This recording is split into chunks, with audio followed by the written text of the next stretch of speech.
Uma extensa faixa que abarca 6 estados, do Rio Grande do Norte ao Amapá, e que vai até a fronteira com a Guiana, região que é rica em biodiversidade e muito visada para a exploração de petróleo. A margem equatorial pode ter reservas de petróleo e gás com tamanhos similares que existem na Guiana e Suriname. Uma discussão que envolve questões ambientais e sociais. A exploração no local é criticada por ambientalistas porque pode ter impactos sobre o ecossistema da região. Econômicas. Ao que tudo indica, o potencial petrolífero é grande. Por isso, a exploração deve gerar empregos, aumentar a arrecadação e contribuir para o desenvolvimento regional e nacional. E políticas. O IBAMA tem uma posição, o governo pode ter outra posição. Em algum momento eu vou chamar o IBAMA, a Petrobras e o meio ambiente na minha sala para tomar uma decisão. Esse país tem governo e o governo reúne e decide. Desde 2020, a Petrobras tenta, sem sucesso, o aval do IBAMA para explorar a região. E, nesse embate, um dos lados ganhou mais peso, com a volta de um representante do Amapá à presidência do Senado. Teve um encontro aqui no Palácio do Planalto entre o presidente Lula e o novo presidente do Senado, Davi Alcolumbre.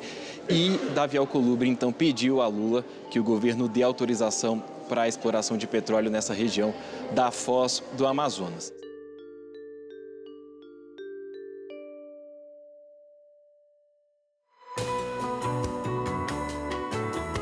Da redação do G1, eu sou Natuza Neri e o assunto hoje é Margem Equatorial, o grande impasse. Por que a Petrobras quer perfurar poços de petróleo perto da Foz do Amazonas? Quais são os riscos apontados por ambientalistas? Quais os ganhos apontados por quem defende a exploração? E quais as chances de uma decisão sobre o tema? Eu converso com Felipe Maciel, sócio fundador e diretor executivo da agência Eixos, especializada na cobertura dos setores de petróleo, gás e energia. E com Sueli Araújo, ex-presidente do IBAMA e coordenadora de políticas públicas no Observatório do Clima. Sexta-feira, 7 de fevereiro.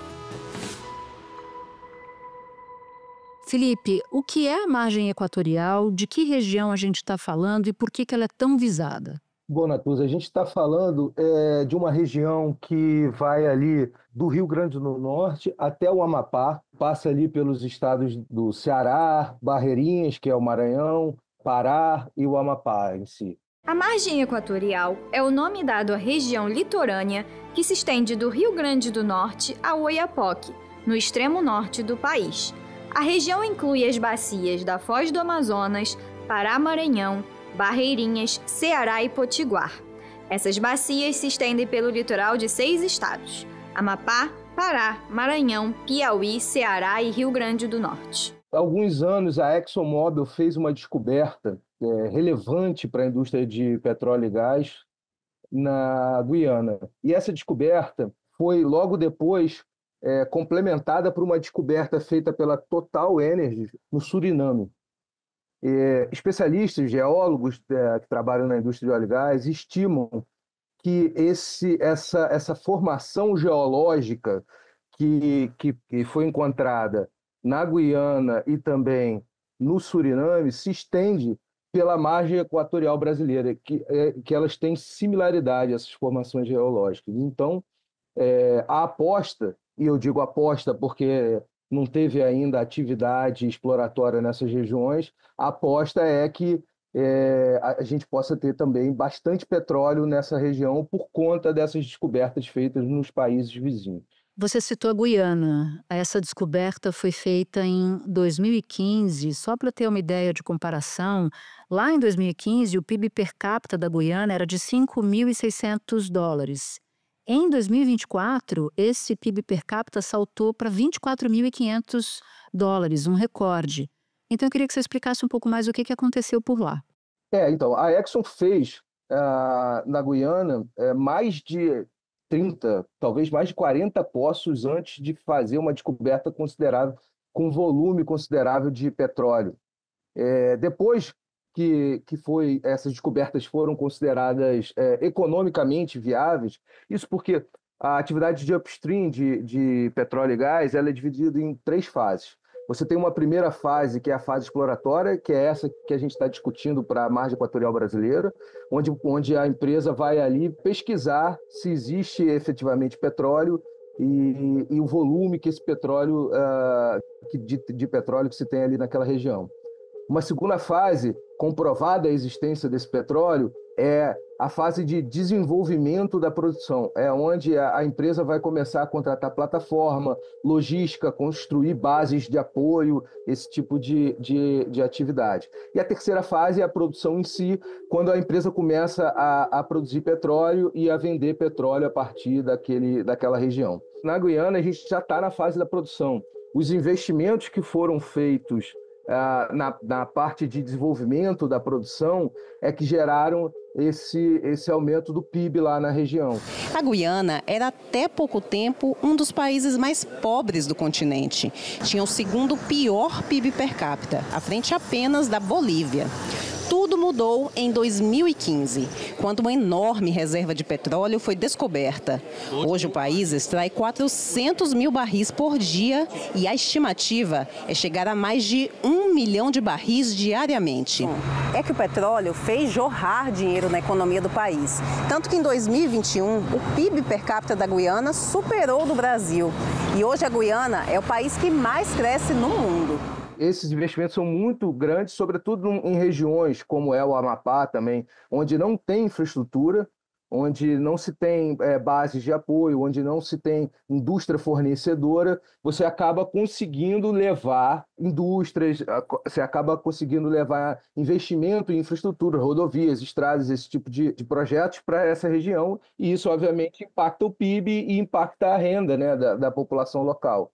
E você citou o Amapá, que é justamente o estado do atual presidente do Senado, Davi Alcolumbre, que é quem mais tem pressionado o governo, junto com o ministro de Minas e Energia, diga-se de passagem, para que se dê o sinal verde, para que o IBAMA dê o sinal verde para pesquisa por meio da Petrobras, mas isso foi só uma parte. O presidente do Senado, Davi Alcolumbre, nos confirmou oficialmente que sim, levou esse tema ao presidente Lula, esse tema que ele considera um dos mais importantes para o Brasil, é isso que ele diz, mas a gente vê também uma pressão de outros políticos do Amapá, por exemplo, do líder do governo no Congresso, o senador Randolfo Rodrigues, todos eles que defendem o que na avaliação deles, essa exploração de petróleo poderia beneficiar o Amapá. Eu quero focar agora no Brasil, porque a estimativa é que a produção na área do pré-sal atinge o seu pico em 2030 e a partir daí começa um período de declínio mesmo, né? Diante disso, a exploração na região da margem equatorial, se tiver mesmo óleo lá embaixo, pode de alguma forma suprir essa queda. Agora, a que custo isso poderia ocorrer? Os especialistas da indústria de óleo e gás que estão ali olhando para a produção e a própria fatia do governo que faz o planejamento energético do Brasil, ele indica que se a produção no pré-sal, que começa a declinar em 2030, não for substituída com o que a gente chama com recursos de novas fronteiras, novas descobertas, um petróleo novo, a gente vai começar a ter que importar petróleo a partir aí de meados da próxima década. Uma situação que a gente já viveu no passado e que, efetivamente, a gente sabe que não é boa.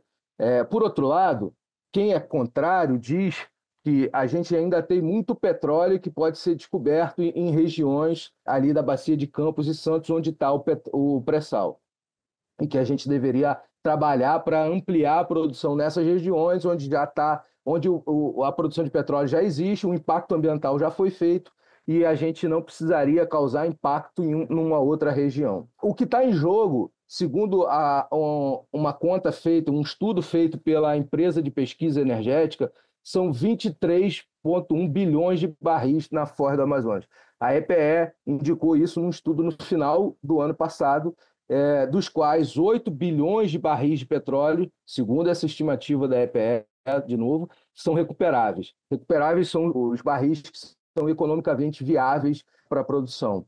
E aí eu faço um adendo que é o seguinte: quando a gente lá no primeiro governo, no segundo governo do presidente Lula, resolveu se criar um novo marco regulatório para a área do pré-sal, e teve toda uma discussão sobre o marco de partilha da produção, esse movimento político foi feito a partir de uma descoberta que a Petrobras havia feito na Bacia de Santos, chamada na época de Tupi, que hoje é o campo de Lula, e que tinha 8 bilhões de barris recuperáveis. Veja, a gente está falando na foz de 10 bilhões de barris. Então, Por isso que muitas pessoas dizem que a margem equatorial pode ser o novo pré-sal. Magda Chambriard disse que a Petrobras vai precisar ampliar a produção de petróleo para garantir a segurança energética do Brasil até o fim dessa década. Ela disse o seguinte: entendemos que atendemos todas as demandas do IBAMA, as plantas no centro de reabilitação, todo o conjunto de demandas e a explicação de como vamos atender os questionamentos deles constam desse relatório que nós mandamos em 27 de novembro. Agora nós estamos aguardando a avaliação do IBAMA sobre o material que nós enviamos. A própria presidente da Petrobras, Magda Chambriard, que era a presidente da ANP, Agência Nacional do Petróleo, quando essas áreas foram licitadas em 2011, olha quanto tempo isso está em discussão, ela já admitiu isso também. Tem um peso político essa decisão, então a gente vai ter que trabalhar para que a política ajude nessa decisão técnica. Mas você acha que uma vez tendo a parte política entrando numa discussão técnica, que a licença para a Petrobras pode sair ainda este ano? Eu acho que não é simples, Natuza. Esse é um licenciamento que vem há quase uma década sendo feito. Passou pelo governo Dilma, passou pelo governo Temer, passou pelo governo Bolsonaro e não saiu. Então não é necessariamente dizer que se o presidente resolver que tem que sair, vai sair. Eu acho que tem que ter uma convergência e uma decisão de Estado, do tipo, queremos ou não fazer isso. Se a gente não quiser fazer, a gente não faz e entende e divide com a sociedade o peso que isso vai ter. E se a gente quiser, a gente também tem que dividir com a sociedade o peso que isso vai ter, os impactos e tal. Mas é uma decisão que a sociedade precisa tomar, uma decisão de Estado, que talvez tenha sido tomado hoje com a nota que a ministra Marina Silva soltou hoje mais cedo, dizendo que é uma decisão do Conselho de Política Energética fazer ou não essa exploração. A partir dessa nota que saiu mais cedo hoje, eu fiquei mais crente na possibilidade da licença sair esse ano. Mas eu acho que é uma decisão difícil do governo tomar, porque vai ter impacto político, sendo sim ou sendo não. Agora, eu vejo que o IBAMA trabalha de uma forma séria nisso. Não é um projeto que simplesmente o IBAMA está querendo retardar por decisão ideológica, como muitas pessoas enxergam. Eu acredito realmente que o IBAMA trabalha seriamente nesse projeto e se a Petrobras conseguir atingir e cumprir lá as exigências, recentemente a presidente da Petrobras afirmou que a Petrobras já cumpriu todas as exigências que o IBAMA fez. Eu acho que o IBAMA não vai ter por que não liberar a licença. Felipe, muito obrigada pela participação. Está convidado para participar outras vezes aqui no assunto. Olha, eu que agradeço o convite, estou sempre à disposição. Obrigado. Espera um pouquinho que eu já volto para falar com a Sueli Araújo. Sueli, a gente está falando de que tipo de licenciamento esse que a Petrobras está pedindo na margem equatorial? Nós temos com maior ênfase hoje o licenciamento da perfuração do chamado Bloco 59 na Foz do Amazonas. A margem equatorial ela é dividida em 5 bacias sedimentares. A mais oeste, subindo, acompanhando o Amapá, é a bacia sedimentar da Foz do Amazonas, que é influenciada pela Foz do Rio mesmo em si, né? Depois a bacia do Pará-Maranhão, Barreirinhas, Ceará e Potiguar. Então, vai do Amapá até o Rio Grande do Norte, no nosso mar territorial e plataforma continental, e isso é dividido em 5 bacias sedimentares. As maiores polêmicas têm sido em relação a um bloco específico, em que a Petrobras está pressionando com muito vigor para que essa licença de perfuração saia. Ainda é perfuração. O que significa isso? Significa furar para ver se tem petróleo e se, mesmo que encontrem petróleo, se esse petróleo tem condições de produção. Muitas vezes se perfura e ou não se acha nada, né? Ou se acha, mas não em condições de, no futuro, gerar produção. Então, os royalties que estão sendo tão falados, eles não vêm tão cedo. Entre uma licença de perfuração dada agora, e se der tudo certo no encontrarem petróleo e isso caminhar para frente, até produzir, em média, são 10 anos. A Petrobras está falando que consegue em 6. Então, não vem royalties tão cedo. Nós estamos na fase ainda de confirmar a existência desse óleo. Então, primeiro tem que descobrir petróleo lá. E aí depois entrar com um novo licenciamento para poder explorar comercialmente, é isso? Isso mesmo. É o licenciamento da fase de produção. No IBAMA também. O IBAMA responde por qualquer licenciamento no offshore. Seja petróleo e gás, seja mineração no fundo do mar, o que seja que aconteça no offshore, a licença é do IBAMA. Então, no IBAMA ainda haverá uma outra fase. Em 2018, como presidente do IBAMA, eu neguei 5 blocos da Total do lado e a Petrobras adquiriu e eles estão sendo relicenciados, né? Então, a gente fica muito no bloco 59, mas só na oferta permanente hoje, se alguém entrar no site da ANP, vai ver, da Agência Nacional de Petróleo, tem 47 blocos sendo ofertados na bacia da Foz do Amazonas, na oferta permanente. Então, o bloco 59 é uma porteira que a Petrobras quer abrir para uma exploração mais intensa de toda a bacia e de toda a margem equatorial, na verdade. Eu quero me aprofundar contigo sobre esse aspecto do governo, mas antes eu queria dimensionar, que você nos ajudasse a dimensionar o tamanho do estrago ambiental caso algo desse errado ali. Nós estamos ainda na fase de exploração, então nós não sabemos a quantidade de óleo que tem lá embaixo, né? Mas um eventual acidente, ele espalharia naquela região, pela própria modelagem que a Petrobras apresentou no processo, um eventual acidente espalharia em menos de 10 horas óleo que chegaria a águas internacionais, né, a águas de outros países, né? Há vários técnicos que têm alertado para que você teria que ter considerado correntes inferiores que levam sim, que podem levar sim o óleo para a nossa costa, e aquela região é uma região de manguezais e também tem populações tradicionais, inclusive populações indígenas. E na região específica do Bloco 59, a preocupação, assim, do ponto de vista ecológico, é o sistema recifal. É um sistema único, porque o Rio Amazonas é o rio que joga o maior volume entre os rios no mundo, é o que joga o maior volume de sedimentos no mar. E nós temos um sistema recifal em áreas profundo, o que não é comum, né? Numa área com grande sedimento e que o Brasil estudou muito pouco, na verdade. O próprio Brasil não sabe a riqueza que tem na região. Esse sistema recifal pega a costa do Amapá, do Pará e do Maranhão. É uma região muito sensível ambientalmente, nós estamos muito próximos do grande sistema recifal amazônico, é uma área biologicamente bem importante, que está do lado, né? E é uma região com correntes fortíssimas, mas muito mais fortes do que se está acostumado a trabalhar nas outras explorações. E a Petrobras sabe disso, né?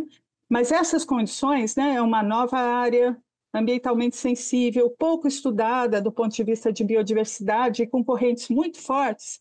Isso leva o IBAMA a ter que ter mais cuidado no licenciamento, principalmente na gestão de futuros acidentes. O presidente do IBAMA, Rodrigo Agostinho, numa audiência no Congresso Nacional, disse que é uma área sensível, há comunidades indígenas na região, há áreas de preservação ambiental, então que o IBAMA deve ser rigoroso ao analisar o pedido de exploração de petróleo na Foz do Amazonas.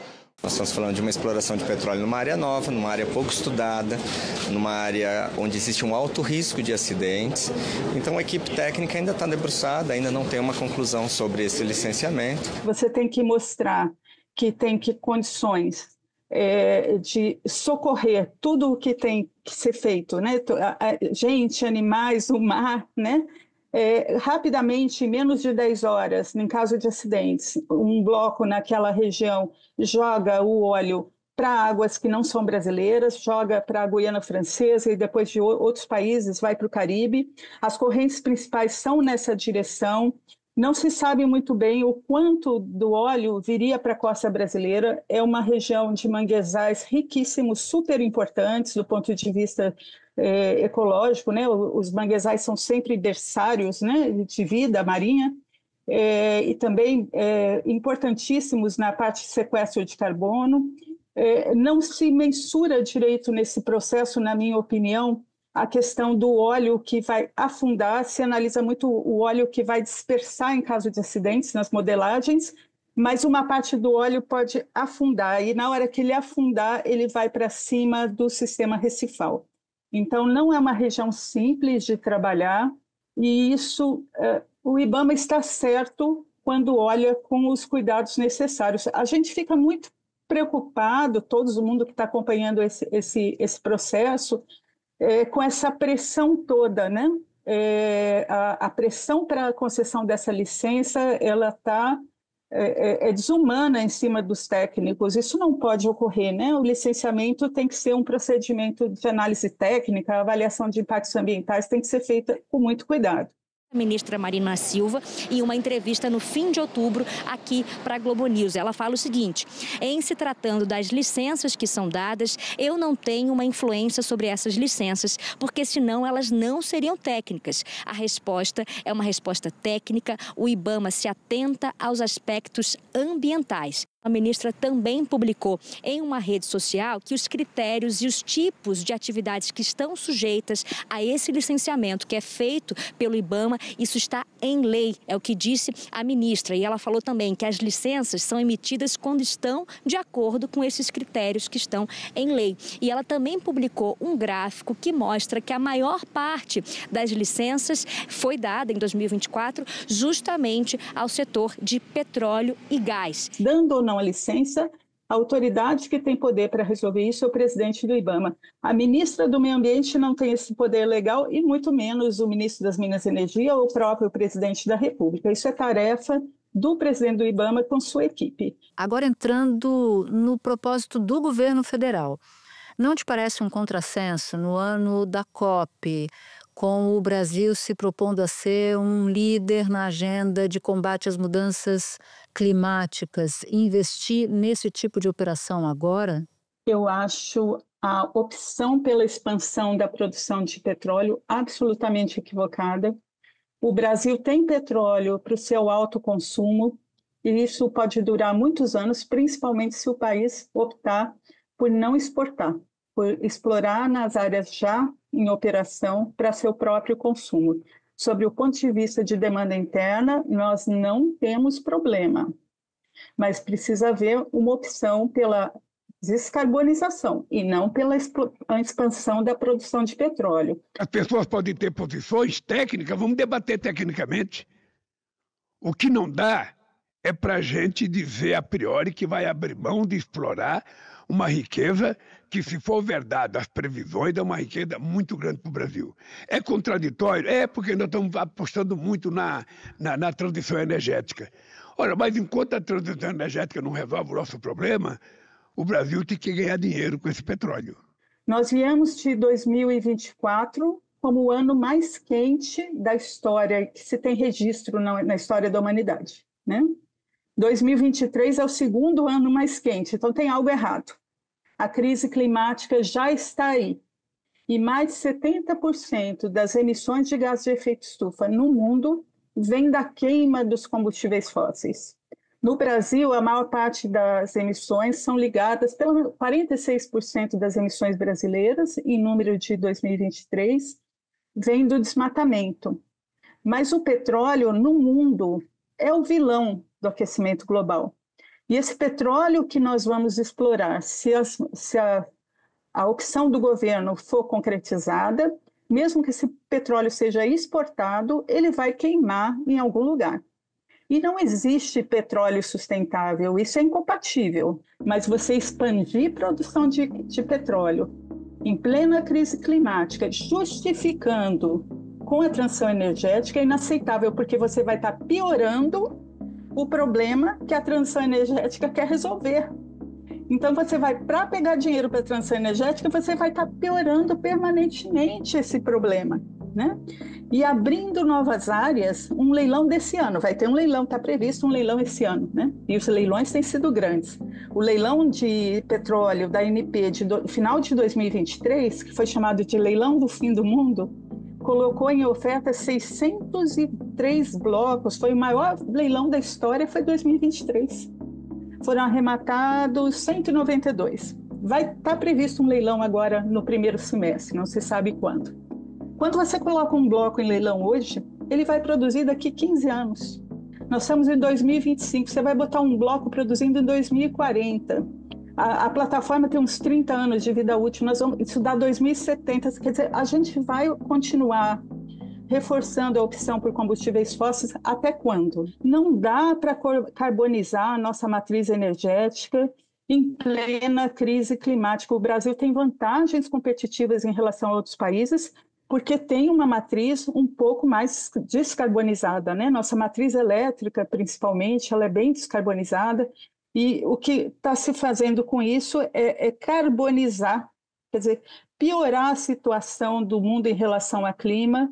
É uma opção, para quem quer ser um líder climático, é uma opção absolutamente equivocada. E o Brasil, ele pode e deve se tornar um líder climático. Ele tem todas as condições para isso, inclusive o presidente Lula tem condições de liderança nesse sentido. E nessa região da margem equatorial, o risco de acidente é maior nessa área ou é equivalente a outras regiões em que já se costuma explorar bastante? É maior. Já houve tentativas de exploração há muitos anos atrás, em águas mais rasas, e primeiro não encontraram petróleo. E em 2011 houve um acidente com a própria Petrobras em que eles perderam equipamentos pelas correntes. As correntes são fortíssimas. Se isso caminhar para a produção, eles vão ter que preparar equipamentos com uma resistência maior do que eles estão acostumados para a questão das fortes correntes. Então, a região é uma região difícil. Isso pode implicar problemas de acidentes, tanto na perfuração, que seria agora, né, quanto na futura operação. Sueli, muito obrigada por ter topado conversar com a gente. Foi um prazer receber você de novo aqui no assunto. Eu que agradeço. Para você que ouviu o episódio até aqui, eu vou te fazer um convite. Participar do canal do G1 no WhatsApp. Lá você pode ativar as notificações, receber as principais notícias do dia direto no seu celular. Este foi o Assunto, podcast diário disponível no G1, no YouTube ou na sua plataforma de áudio preferida. Comigo na equipe do Assunto estão Mônica Mariotti, Amanda Polato, Sara Rezende, Luiz Felipe Silva, Thiago Kazuroski e Gabriel de Campos. Eu sou Natuza Neri e fico por aqui. Até o próximo assunto.